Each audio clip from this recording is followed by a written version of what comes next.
Bom, em primeiro lugar, eu quero agradecer a Bia por chamar essa conversa que é tão importante, que eu acho que todos os estados deveriam estar debatendo, deveriam estar conversando.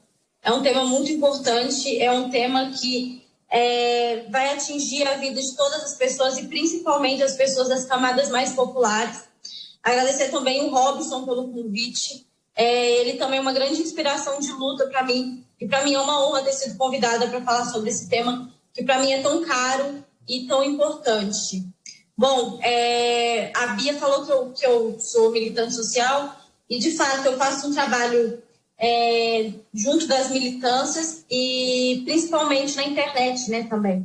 E na internet, eu posso dizer para vocês que eu tenho percebido que os ataques dos Correios têm sido construído de uma maneira muito interessante, muito forte, muito pesada por anos. Antes da gente ter noção do quanto que as redes sociais poderiam ser usadas para disseminação de ódio, disseminação de notícias falsas, disseminações de informações que ridicularizam determinados grupos. A gente já via ações assim em grupos, em páginas e no WhatsApp sobre os Correios, né? Eu gosto de falar que são fake news, porque o que era disseminado era muito essa ideia de que os Correios, que você não recebia sua correspondência, que você não recebia sua encomenda, principalmente as encomendas, né? Por causa dos Correios, que eram muito lentos, que tinham muitas dificuldades, né?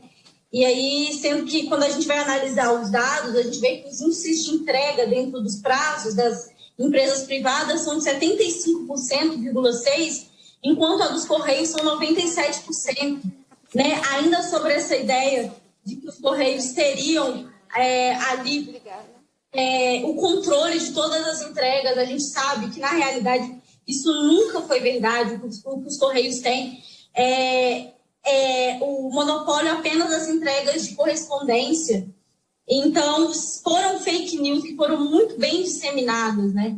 E aí eu pergunto a quem que interessa o desmonte dos Correios, a quem que interessa essa campanha de fake news, a criação dessas páginas e grupos em massa que existem há pelo menos 5 anos no país, nas redes sociais, de maneira assim avassaladora, no grupo entre pessoas jovens. A gente vê isso também nas redes sociais mais novas, como o TikTok também.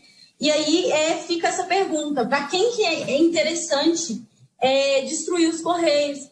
Essa empresa que tem uma função social tão importante, né? Porque a gente sabe muito bem que os Correios eles fazem entregas em territórios distantes, longe dos centros urbanos, em territórios indígenas, em territórios quilombolas, em comunidades afastadas, comunidades ribeirinhas, fazem entregas em sertões. Eu cresci em Ribeirão das Neves e a rua de trás da minha casa tinha esgoto a céu aberto e eu me lembro muito bem que os Correios faziam entregas nessas áreas, nesses lugares, e a gente sabe muito bem que se for privatizado, se essa ideia de desmonte continuar por muito tempo, né, porque a gente sabe que isso, desde 2011 os Correios não têm sequer, eu esqueci, fugiu o nome na minha cabeça, mas para as pessoas, para novas pessoas entrarem nos Correios, né? Desde 2011 não tem tido, e isso já é parte desse desmonte. Então, é interessante a gente pensar sobre essa função social que os Correios desempenham, como o Robson falou muito bem, emitindo documentos, levando a prova do Enem, levando informações confidenciais, exportando para esses lugares onde que o setor privado não teria interesse de estar, não teria interesse em levar essas correspondências, levar essas entregas, porque a gente sabe que o setor privado visa lucro. E ainda, só para finalizar, falando sobre essa questão da importância social dos Correios, esse tem que ser o foco do debate, ao meu ver. Essa é a grande questão dos Correios, é esse o grande diferencial que os Correios têm em se mantendo essa empresa estatal, em ser essa empresa que a gente precisa defender. Porque a meta nunca foi conseguir lucro. E mesmo assim, o lucro dos Correios são de bilhões. Mas mais do que esse lucro em dinheiro, tem esse lucro social que esse sim é muito difícil da gente recuperar em caso desse desmonte total dessa empresa tão importante que a gente tem visto. E para finalizar, um exemplo que eu dei nas redes sociais e as pessoas gostaram bastante, que eu acho que pode ajudar as outras pessoas, que assim como eu são leigas, mas que também têm interesse sobre isso, é que eu falei sobre a gente pensar a indústria a empresa dos Correios como se fosse uma pizzaria onde que tem, como toda pizzaria, tem um dono, só que esse dono, ao contrário das empresas que nós somos acostumados a ver, não é a favor dessa empresa. Então, a propaganda que ele faz para a pizzaria dele é falar que a nossa pizza é horrível, que as pizzas são atrasadas, que as pizzas elas chegam de maneira fria, chegam geladas.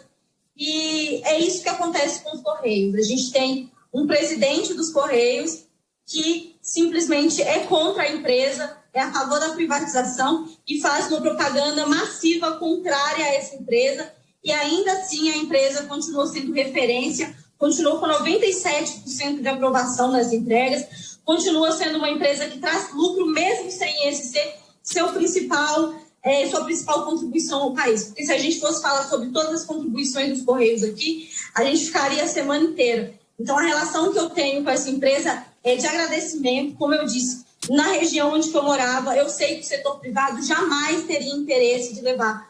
Mas, infelizmente, a gente tem um governo federal que não se preocupa com o interesse das pessoas que moram nas camadas populares, que moram em territórios como os que eu morava e outros territórios também, que é o Brasil, lugares afastados, lugares onde que o setor privado não teria interesse de ir.